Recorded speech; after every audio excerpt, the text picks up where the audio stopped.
Hello and welcome back to another web development video. Today I'm talking about recruiters, specifically recruiters in the tech industry and how to deal with one when you are trying to get your first developer, junior developer, technical job, anything in that range. This is, I think, a really important video and topic, especially if you haven't dealt with recruiters before or dealt with a lot of recruiters before, or if you haven't dealt with recruiters in the tech industry before. This is not a fun topic to talk about. And the reason is because I am going to throw a lot of shade at recruiters, especially ones for contract jobs. I don't really like them. I think it's a bad practice. I will probably eventually make a video talking about contract positions and what I think about them. But for today, I want to talk about just the recruiters in those contract jobs, and especially in the sense of your first junior developer job. Now, recruiters, they're not your friends. They work for the recruiting company. They do not work for you. This is, I think, most evident when you learn about how they get paid. So recruiters on contracts get paid by the company that is hiring for your position. So what do I mean by this? If the recruiter wants to get you hired at XYZ company and the recruiter works for company A gets paid by XYZ company, and then company A, the recruitment company, pays you. So they're a big middleman, and the recruiting company, they're going to take somewhere around 25% of that contract. So that's their commission. So what does that mean? So if a company is willing to pay an employee $100K, the recruiter and recruitment company is going to take a big cut of that. They're going to take around 25% of that off the top before they pay you. So $25K is going to go to that recruitment company. And you'll never know about it. They'll never tell you how much they're taking out of it. They're going to offer you that job, that $100,000 job, at $75,000. So they're not your friend. You are a product to them. Recruiters also, they care about getting the right candidate in front of their client. What does that mean? They're going to look for buzzwords and keywords. They're not going to look deeply into you. They're not going to, if you fudge stuff on your resume, they're not going to look deeply into it. But they're also not going to go to bat for you. So what do I mean by this?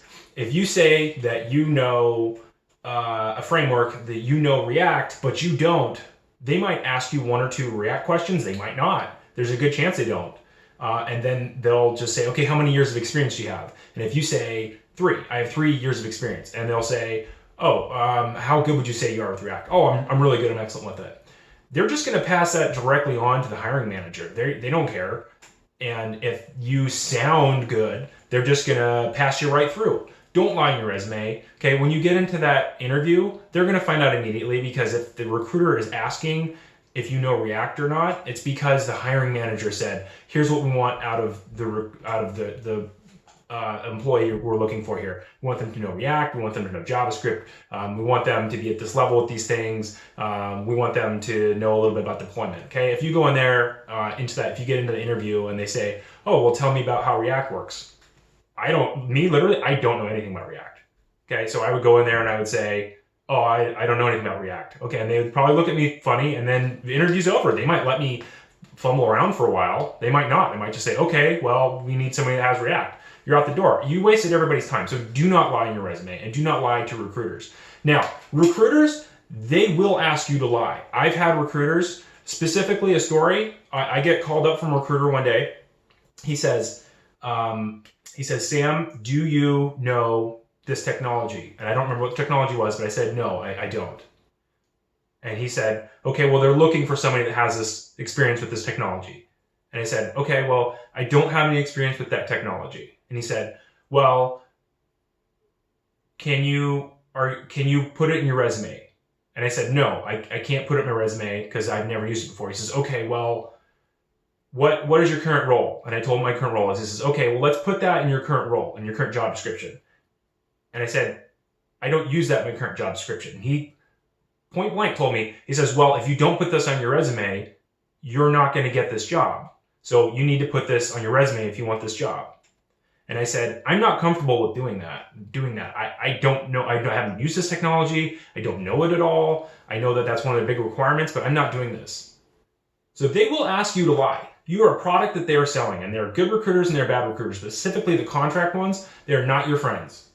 They'll also never call you back in a position if you aren't moving forward in the process. So if you do a phone screen interview with somebody and you haven't heard back from them in probably 4 days, good luck with that job. You're not going to get it. I'm sorry.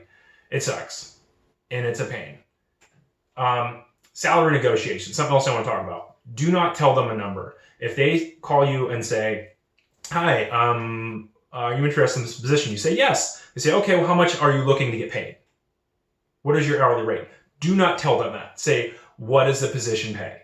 And if they go back at you, the crafty ones will say, the good ones will say something like, well, how much are you looking for? Or it depends on experience. Say, okay, well, that's fine, but I'd like to know the range that the salary pays.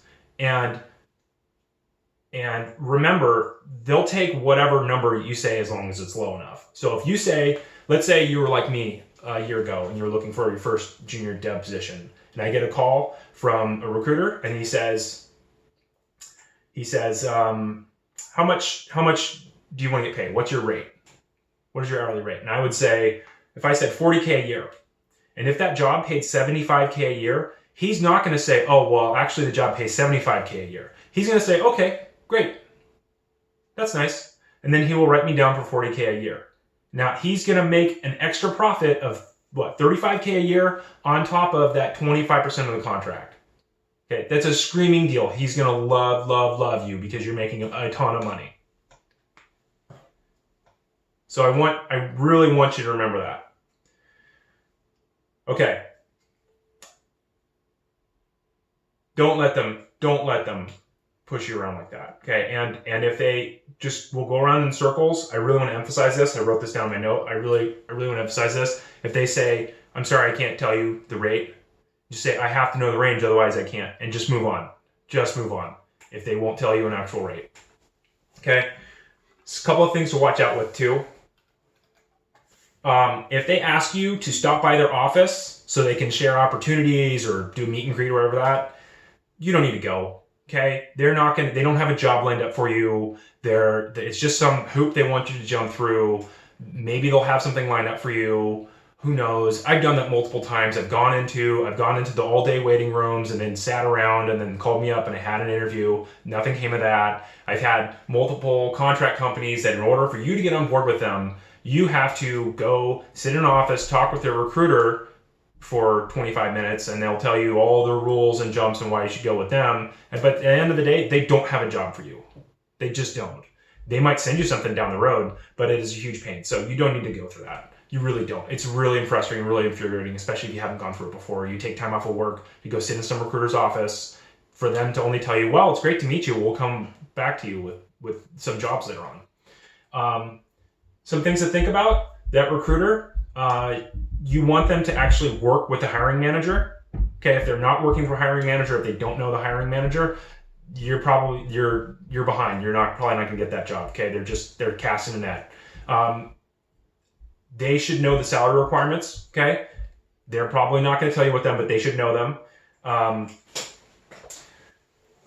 They should be able to answer essentially the interview process. If they don't know these things, then they're probably either not a very good recruiter or they're just one of these recruiting companies that are submitting you to all sorts of jobs all over the place. That's not a route you want to go.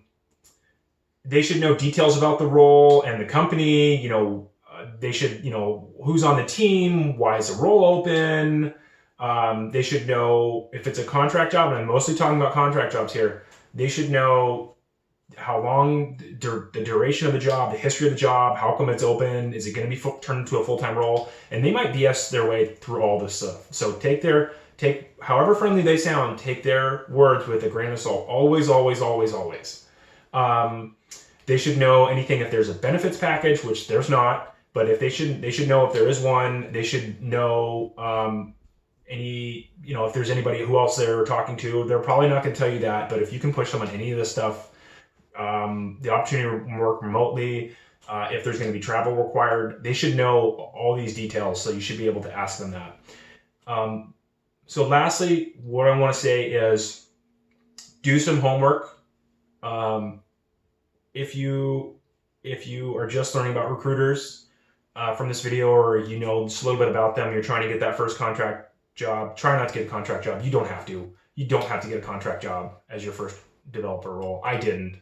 I think it's something like 50% of the people I've talked to didn't get a contract job first. They got an actual full-time job. But if you are considering going down that route, do some Googling, find some articles. There's a ton of them out there talking about recruiters' shady processes and their lies and all that stuff.